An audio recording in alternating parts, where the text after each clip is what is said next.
Now to the crisis along the border. President Biden announced a major shift in border security to curb the record number of border crossings while also opening a legal path to some migrants. And the president says he'll visit the border in El Paso this Sunday. Here's Adam Bennett.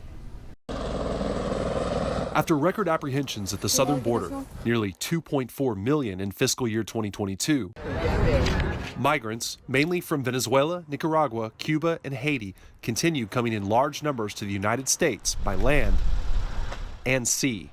But instead of safe and orderly process at the border, we have a patchwork system that simply doesn't work as it should. Today, President Biden announced he's expanding his administration's parole program, originally launched for Venezuelans, to also now include Nicaraguans, Haitians, and Cubans. It requires migrants from those countries have a sponsor in the U.S., undergo rigorous background checks, apply from outside the U.S., and not cross illegally. Do not just show up at the border.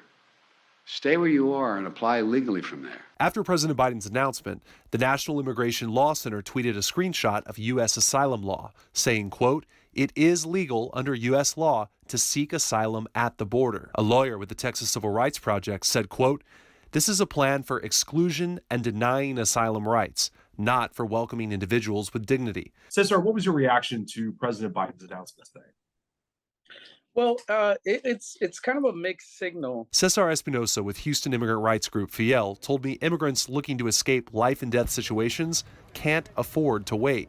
He's also skeptical the new divided Congress will answer Biden's call to act on immigration reform. And they can't even agree on a speaker. Both Espinosa and many Republicans pushing the president to visit the border agree that when President Biden heads to El Paso on Sunday, it's important to see the situation firsthand. Senator John Cornyn of Texas said today, in part, quote, "He must take the time to learn from some of the experts I rely on the most, including local officials and law enforcement, landowners, nonprofits, U.S. Customs and Border Protection's officers and agents, and folks who make their livelihoods in border communities on the front lines of his crisis."